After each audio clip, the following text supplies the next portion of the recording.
கோவம் வருது.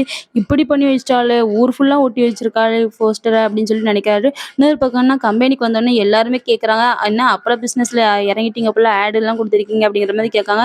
இது கேட்டதுக்கு விஜய்க்கு பயங்கரமா கோவம் வருது. அது மட்டும் இல்லாம காவேரி மேல கோவப்படுறாங்க.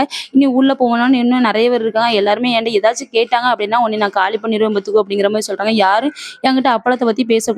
நீ தான் பாத்துக்கணும் அப்படிங்கிற மாரி சொல்றாங்க. அதனால நம்ம காவேரியும் பாத்துக்கிறாங்க.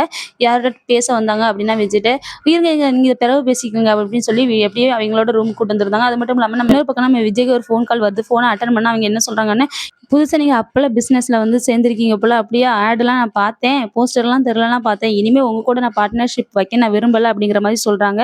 கம்பெனி பிசினஸ் மேன் அப்படி சொல்றாங்க. இத கேட்ட விஜய்க்கு பயங்கரமா கோவம் வருது. இன்னொரு பக்கம்னா காவேரி ரொம்பவே பயப்படுறா. ஐயய்யோ! நம்மளால வந்து விஜய்க்கு இவ்வளோ கஷ்டங்கள் வருதே! இனி நம்ம தான் காரணம்னு சொல்லிட்டு நம்ம மேல கோவப்பட்டுருவாரோ! அப்படின்னு சொல்லி நம்ம காவேரி பயப்படுறாங்க. விஜய்க்கும் காவேரிக்கும் சண்டை வருமா? வராதா? நம்ம விஜய் வந்து காவேரியை மன்னிச்சு விடுவாரா? உங்களுடைய கருத்தை மறக்காம கமெண்ட் பாக்ஸ்ல கமெண்ட் பண்ணுங்க ஃப்ரெண்ட்ஸ்.